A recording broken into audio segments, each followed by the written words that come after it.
Hello everyone, स्वागत है आप सभी का आपके अपने यूट्यूब प्लेटफॉर्म शिक्षा संकल्प पर। दोस्तों, आज के इस स्पेशल टेस्ट में एसएससी जीडी एग्ज़ाम के लिए 40 से हिंदी के मोस्ट इंपॉर्टेंट क्वेश्चंस को सॉल्व करने वाले हैं। दोस्तों, ये सारे क्वेश्चन जो है प्रीवियस ईयर हैं, यानी पिछले वर्षों में जो है पूछे जा चुके हैं। तो आइए शुरुआत करते हैं आज के इस टेस्ट वीडियो की। आप लोग अंत तक बने रहिएगा। इस वीडियो का जो टारगेट रहने वाला है 35 प्रश्नों का रहने वाला है। ठीक है, 40 में से आप लोग 35 प्रश्नों को सही करने का प्रयास करिएगा। शुरुआत करते हैं। क्वेश्चन नंबर फर्स्ट आप लोग देखेंगे, भाषा की जो है सबसे छोटी इकाई क्या होती है। प्रश्न पूछा गया है, भाषा की जो है सबसे छोटी इकाई क्या होती है। शब्द, व्यंजन, स्वर, वर्ण। तो सभी साथी यहाँ पर आंसर करेंगे क्वेश्चन नंबर फर्स्ट का, भाषा की जो है सबसे छोटी इकाई क्या होती है। ध्यान रखेंगे दोस्तों, भाषा की जो है सबसे छोटी इकाई वर्ड होती है। विकल्प आपका डी राइट हो जाएगा। साथियों, यहाँ पर हमने इम्पॉर्टेंट एमसीक्यू को ही कवर किया है। ये सारे प्रश्न जो है पिछले वर्षों में पूछे जा चुके हैं। वर्णमाला जो है किसे कहते हैं। शब्दों के समूह को, वर्णों के संकलन को, शब्द गणना को, वर्णों के व्यवस्थित समूह को। तो ध्यान रखेंगे, वर्णों के व्यवस्थित समूह को जो है वर्णमाला कहते हैं। विकल्प आपका यहाँ पर डी हो जाएगा क्वेश्चन नंबर सेकंड का। आइए क्वेश्चन नंबर तीसरा सभी लोग देखेंगे, निम्न में से कंठ ध्वनियाँ जो है कौन सी हैं। यहाँ पर आपके सामने ऑप्शन दिए गए हैं, क, ख, य, र, च, ज, ट, ड़। तो बताएंगे आप लोग इसमें जो है कंठ ध्वनियाँ कौन सी हैं, यानी जो कंठ से उच्चारित होने वाली ध्वनियाँ हैं। तो याद रखेंगे आप लोग, यहाँ पर क और ख जो है कंठ ध्वनियाँ हैं, यानी ये कंठ से उच्चारित होने वाले वर्ण हैं। विकल्प आपका ए आपका यहाँ पर राइट हो जाएगा क्वेश्चन नंबर तीसरे का। क्वेश्चन नंबर 4 देखेंगे, स्थान के आधार पर बताइए कि मूर्धन्य व्यंजन कौन से हैं। क, ग, ज, झ, ड, ढ, प, फ। 4 ऑप्शन दिए गए हैं आपके सामने और यहाँ पर बताना है मूर्धन्य व्यंजन इसमें से कौन है। चलिएगा फटाफट आप सभी लोग यहाँ पर आंसर करेंगे। इस प्रश्न का जो है राइट आंसर क्या हो जाएगा, आप सभी लोग यहाँ पर बताएंगे। चलिएगा ध्यान रखेंगे दोस्तों, ड और ढ जो है आपके मूर्धन्य व्यंजन है, यानी विकल्प आपका यहाँ पर सी हो जाएगा क्वेश्चन नंबर 4 का। दोस्तों, यदि आप एसएससी जीडी एग्जाम की तैयारी में लगे हुए हैं तो शिक्षा संकल्प के इस ऑनलाइन यूट्यूब प्लेटफॉर्म पर ज़रूर जुड़िएगा। निश्चित रूप से आपको यहाँ से मदद मिलेगी। क्वेश्चन नंबर 5 सभी लोग देखेंगे, अल्प प्राण वर्ण जो है कौन से होते हैं। अल्प प्राण यहाँ पर पूछा गया है क्वेश्चन नंबर 5। आपने पढ़ा भी होगा अल्प प्राण और महाप्राण। तो क्वेश्चन नंबर 5 का यहाँ पर सभी लोग आंसर करेंगे। अल्प प्राण जो है वर्ण यहाँ पर कौन कौन से हैं। क्वेश्चन नंबर 5 का जो है ऑप्शन नंबर बी करेक्ट होगा, क्योंकि यहाँ पर क और ग ये दोनों जो है आपके अल्प प्राण वर्ण के अंतर्गत आएंगे। क और ग। काफ़ी बच्चों ने यहाँ पर जवाब किया है। बिल्कुल भाई, आपका राइट आंसर है। चलिए क्वेश्चन नंबर 6 देखेंगे, निम्न में से नासिक्य व्यंजन जो है कौन से ही हैं। तो बताएंगे आप लोग नासिक्य व्यंजन इसमें से कौन सा है। ये भी इंपॉर्टेंट प्रश्न है, पूछा गया प्रश्न है। नासिक्य व्यंजन से जो है रिलेटेड क्वेश्चन पूछ लिया जाता है। तो याद रखेंगे आप लोग, अंग, इ, ड़, न, म। ये जो दोस्तों है ये आपके नासिक्य व्यंजन के अंतर्गत आते हैं। तो इया यहाँ पर देखिएगा विकल्प बी में दिया गया है, तो ये आपका जो है नासिक्य व्यंजन के अंतर्गत आ जाएगा। विकल्प आपका यहाँ पर बी राइट हो जाएगा। चलिए क्वेश्चन नंबर 7 देखेंगे, ए वर्ड क्या कहलाते हैं, यानी ए वर्ड जो है कहाँ से उच्चारित होते हैं। आप सभी लोग बताएंगे, नासिक्य, मूर्धन्य, ओष्ठ, कंठ, तालव्य। इंपॉर्टेंट प्रश्न है, कई परीक्षा में यह प्रश्न पूछा जा चुका है। चलिएगा ए वर्ड जो है क्या कहलाते हैं। तो ध्यान रखेंगे, कंठ और तालव्य से उच्चारित होने वाले वर्ड हैं ए और ए। ठीक है, तो ऑप्शन आपका यहाँ पर डी हो जाएगा। क्वेश्चन नंबर 7 का विकल्प डी बिल्कुल राइट हो जाएगा। चलिए क्वेश्चन नंबर 8 देखिएगा, हिंदी वर्णमाला में अयोगवाह वर्ड कौन से होते हैं। अयोगवाह वर्ड यहाँ पर आपको बताना है कौन कौन से होते हैं अयोगवाह। तो आप सभी को पता होगा, सिंपल सा प्रश्न है, अंग और अ जो होते हैं ये आपके अयोगवाह के अंतर्गत आते हैं। ठीक है, तो क्वेश्चन नंबर 8 का विकल्प आपका यहाँ पर डी बिल्कुल करेक्ट हो जाएगा। चलिए फटाफट अपने प्रश्नों को कवर करते हैं और याद रखिएगा आज का टारगेट जो रहेगा वो 35 प्रश्नों का रहने वाला है। आप लोग 35 प्रश्न को जो है सही करने का प्रयास करिएगा और अंत में अपना नाम स्कोर जो है ज़रूर बताइएगा। निम्न में से बताइए कि किस शब्द में द्वित व्यंजन है। सिंपल सा प्रश्न है, बताएंगे आप लोग द्वित व्यंजन जो है किस में है। चलिएगा ध्यान रखेंगे, यहाँ पर देखेंगे दोस्तों एक समान व्यंजन है, इसलिए यहाँ पर आपका द्वित व्यंजन हो जाएगा दिल्ली में। ठीक है, विकल्प आपका सी राइट हो जाएगा। चलिए क्वेश्चन नंबर 10वां देखिए, श स स ह कौन से व्यंजन कहलाते हैं। बताएंगे आप लोग ये किसके अंतर्गत आते हैं। चलिएगा फटाफट आप लोग बताएंगे यहाँ पर। चलिएगा आप सभी लोग यहाँ पर आंसर करेंगे, बताएंगे श श स ह कौन से व्यंजन कहलाते हैं। तो याद रखेंगे दोस्तों इन्हें जो है संघर्षी व्यंजन कहा जाता है। विकल्प आपका सी राइट हो जाएगा। और याद रखेंगे संघर्षी व्यंजन कह सकते हैं, ठीक है, या आप इसे ऊष्म व्यंजन भी कहते हैं। ठीक है, तो याद रखेंगे आप लोग ऊष्म व्यंजन अगर आप विकल्प में आता है तो आप लोग ऊष्म व्यंजन पर टिक करेंगे। अगर आपको संघर्षी व्यंजन दिखता है तो संघर्षी पर भी टिक कर सकते हैं। ठीक है, तो विकल्प सी आपका यहाँ पर बिल्कुल करेक्ट हो जाएगा। आइएगा निम्नलिखित में से बताइए कि नवीन विकसित ध्वनियाँ जो हैं कौन सी हैं। नवीन विकसित ध्वनियाँ जो हैं कौन कौन सी हैं। चलिएगा क्वेश्चन नंबर 11 है, ख और ग ये जो है आपकी नवीन विकसित ध्वनियाँ हैं। निम्न में से कौन सा जो है घोष वर्ड है। घोष वर्ड जो है कौन सा है, ख च म थ। तो बताएंगे आप सभी लोग यहाँ पर राइट आंसर क्या हो जाएगा। निम्न में से कौन सा जो है घोष वर्ड है। तो म जो है दोस्तों यहाँ पर घोष वर्ड हो जाएगा, यानी विकल्प आपका यहाँ पर सी बिल्कुल राइट हो जाएगा। कौन सा जो है अमानक वर्ड है पूछा गया है। क्वेश्चन नंबर 13 है। क्वेश्चन नंबर 13 का जो है आप लोग आंसर करेंगे अमानक वर्ड जो है इसमें से कौन सा है। ऑप्शन में दिया है ख घ म ध। तो म जो है यहाँ पर हो जाएगा आपका अमानक वर्ड। काफ़ी बच्चों ने यहाँ पर जवाब किया है, बिल्कुल आपका जवाब यहाँ पर बिल्कुल राइट हो जाएगा। चलिए क्वेश्चन नंबर 14 देखिएगा, क ग ज फ ध्वनियाँ जो है किसकी हैं। संस्कृत की, अरबी, फारसी, अंग्रेजी की, दक्षिणी भाषाओं की। दोस्तों अगर आपसे पूछा जाए क ग ज फ ध्वनियाँ जो हैं किसकी हैं, अगर आपके सामने ऐसा प्रश्न आ जाता है तो ये होगा आपका अरबी फारसी की। ठीक है, ये अरबी फारसी की ध्वनियाँ हैं क ग ज फ। ठीक है, विकल्प तो आपका यहाँ पर बी बिल्कुल करेक्ट हो जाएगा क्वेश्चन नंबर 14 का। दोस्तों अगर आप लोग SSC GD एग्ज़ाम की तैयारी कर रहे हैं ज़रूर जुड़िएगा, निश्चित रूप से आपको हेल्प मिलेगी। और ये सारे प्रश्न जो हैं विभिन्न परीक्षाओं में पूछे जा चुके हैं, तो आप लोग हर एक टेस्ट को बहुत ही बेहतर तरीके से ज़रूर फॉलो करिएगा। हिंदी में जो है मूलतः वर्णों की संख्या पूछी गई है, तो यहाँ पर जो है आप लोग बताएंगे इम्पॉर्टेंट प्रश्न है वर्णों की संख्या जो है कितनी होती है। तो याद रखेंगे 52 जो है दोस्तों आपके हिंदी में वर्णों की संख्या होती है।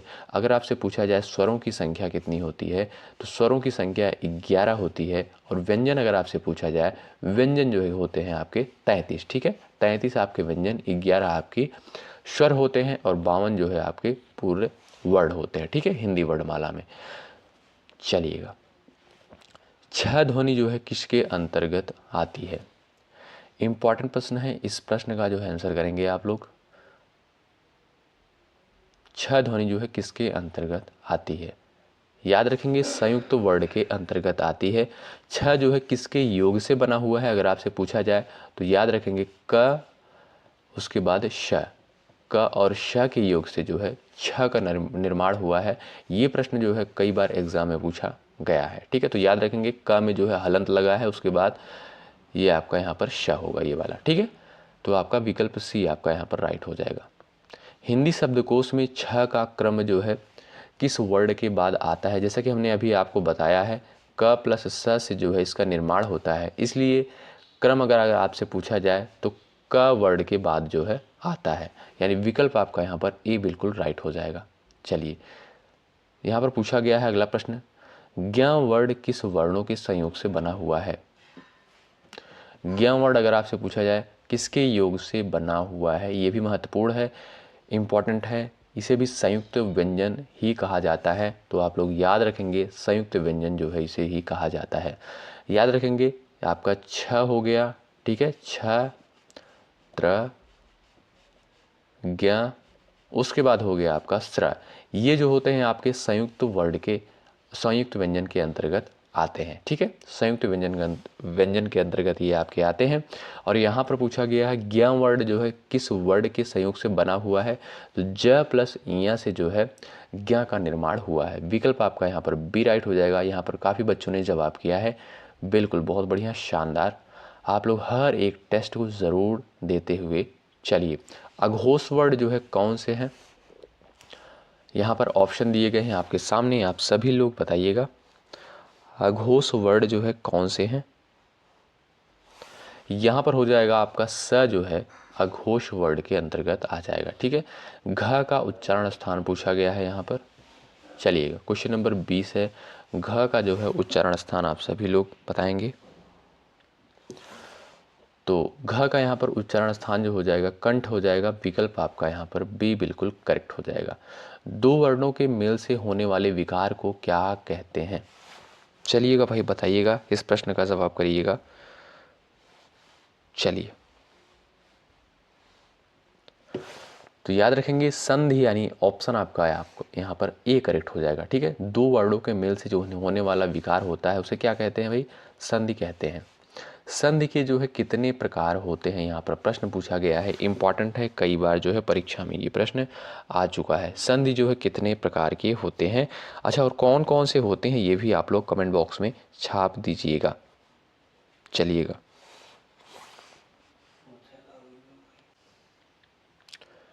चलिए भाई छाप दीजिएगा आप लोग कमेंट बॉक्स में, संधि जो है कितने प्रकार के होती हैं। तो याद रखेंगे 3 प्रकार के होते हैं। कौन कौन सी होती हैं ये भी आप लोग याद रखेंगे। एक हो गया आपका स्वर संधि, दूसरा हो गया आपका व्यंजन संधि, तीसरा हो गया आपका विसर्ग संधि, ठीक है। तो ये आपके 3 टाइप की जो है संधियाँ हो गई। विकल्प आपका सी करेक्ट हो जाएगा। यहाँ पर दयानंद में जो है प्रयुक्त संधि का नाम बताइए। इस प्रश्न का जो है राइट आंसर क्या हो जाएगा, आप सभी लोग बताएंगे। दया, जब इसका संधि विच्छेद करेंगे दया धन आनंद, ठीक है। तो यहाँ पर क्या हो जाएगा, दीर्घ स्वर संधि, यानी विकल्प आपका बी राइट हो जाएगा। दयानंद में जो है कौन सी संधि है, ऑप्शन में आपका दीर्घ संधि दिया है, तो ऑप्शन आपका बी यहाँ पर बिल्कुल करेक्ट होगा। कपीस में जो है भाई कौन सी संधि है, कपीस में जो है कौन सी संधि हो जाएगी, तो याद रखेंगे कपिधन ईश, ठीक है, कपिधन ईश, ये आपका हो जाएगा इसका संधि विच्छेद, ठीक है। संधि विच्छेद भी दोस्तों पूछ लिया जाता है ऑप्शन में देकर, तो आप लोग इसको याद रखेंगे, ठीक है। तो कपीस में हो जाएगा आपका दीर्घ संधि, ठीक है। विकल्प आपका यहाँ पर बी करेक्ट हो जाएगा।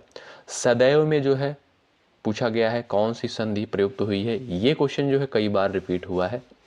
अगर आप लोग इसका संधि विच्छेद करेंगे तो क्या हो जाएगा, सदा हो जाएगा और प्लस यहाँ पर एव हो जाएगा, ठीक। सदा धन एव जब आप करेंगे तो सदैव का ये संधि विच्छेद हो जाएगा। अब अगर आपसे यहाँ पर पूछा जाए भाई यहाँ पर संधि कौन सी है, तो हो जाएगा यहाँ पर वृद्धि स्वर संधि, ठीक है। ऑप्शन आपका बी करेक्ट हो जाएगा। और स्वर संधि का कौन सा टाइप है, वृद्धि है, ठीक है, वृद्धि स्वर संधि होता है तो वही हो जाएगा। लेकिन ऑप्शन में आपका स्वर दिया है तो आपका हो जाएगा यहाँ पर स्वर संधि, ठीक। चलिएगा क्वेश्चन नंबर 26 देखेंगे, इनमें जो है कौन जो है स्वर संधि का उदाहरण है, स्वर संधि का जो है इसमें से कौन उदाहरण है। चलिएगा ये आपका ऑप्शन आपका डी करेक्ट हो जाएगा, अयादि स्वर संधि, ठीक है, अयादि संधि है, ठीक है। ऑप्शन आपका डी करेक्ट हो जाएगा, जो कि स्वर संधि का एक प्रकार होता है। क्वेश्चन नंबर 27 देखेंगे, निम्न में से कौन सा शब्द जो है दीर्घ संधि का उदाहरण नहीं है। दीर्घ संधि का जो है कौन सा वर्ड यहाँ पर उदाहरण नहीं है।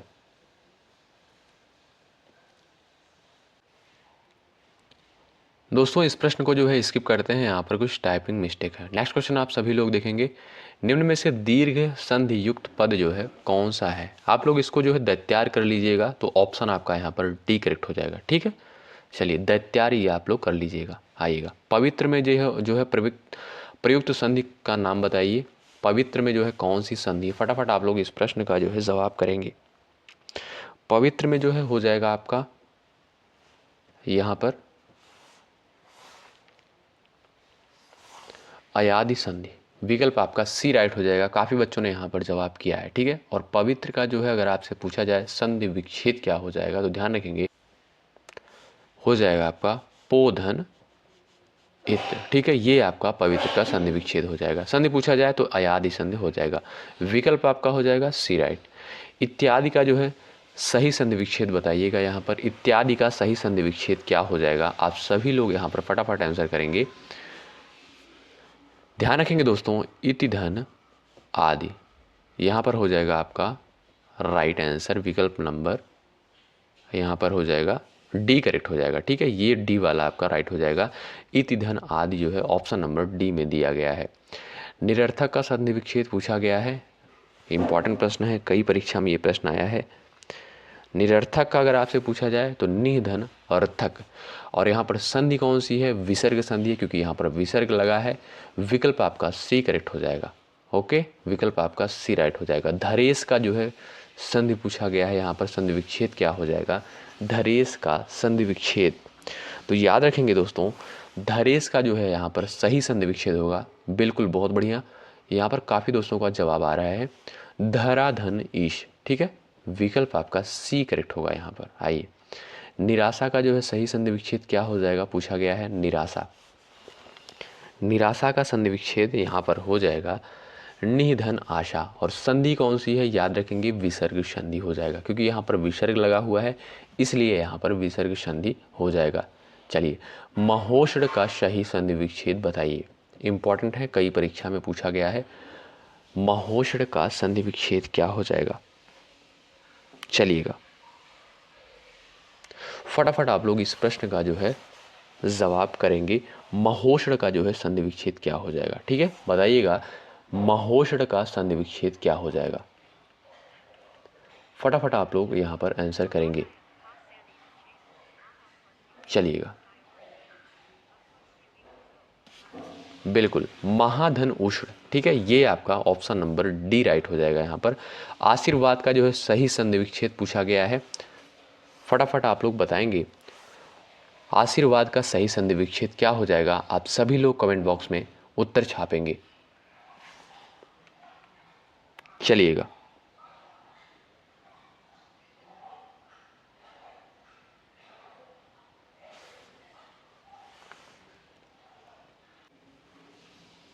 चलिए भाई जवाब करिएगा। यहाँ पर क्वेश्चन नंबर 35 का जो है विकल्प आपका बी करेक्ट हो जाएगा। आशीर्वाद का जो सही संधि विच्छेद होगा ऑप्शन नंबर बी, ठीक। चलिए, महेश का संधि विच्छेद पूछा गया है। इंपॉर्टेंट है ये भी। महेश का संधि विच्छेद बताइएगा आप लोग। क्वेश्चन नंबर 36 का विकल्प नंबर बी करेक्ट हो जाएगा। महाधन ईश जो है आपका महेश का सही संधि विच्छेद होगा, ठीक है। आइए, सन्मति का यहाँ पर संधि पूछा गया है। सन्मति का क्वेश्चन नंबर 37, सन्मति का जो सही संधि विच्छेद हो जाएगा दोस्तों सत धन मति। ये आप लोग याद रखेंगे।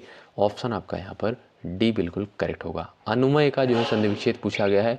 ये भी कई परीक्षा में प्रश्न आया है। अनुमय का सही संधि विच्छेद बताइए। चलिएगा, अनुमय का जो सही संधि विच्छेद होगा, ये प्रश्न आप लोग ध्यान रखेंगे अनुधन अय हो जाएगा। विकल्प नंबर आपका ए करेक्ट हो जाएगा। दोस्तों ध्यान रखेंगे, आज का टारगेट जो है 35 प्रश्नों का है। लास्ट में अपना नाम स्कोर ज़रूर बताएंगे, और यहाँ पर हमने 40 प्रश्नों को कवर किया है। परोपकार का जो है यहाँ पर बताइएगा प्रयुक्त संधि कौन सी है परोपकार में? तो याद रखेंगे गुण संधि, यानी विकल्प आपका बी करेक्ट हो जाएगा। ऑप्शन नंबर आपका यहाँ पर बी करेक्ट होगा। क्वेश्चन नंबर लास्ट है 40 है। निम्न में से कौन सा शब्द जो है स्वर संधि का उदाहरण है? स्वर संधि का उदाहरण यहाँ पर पूछा गया है।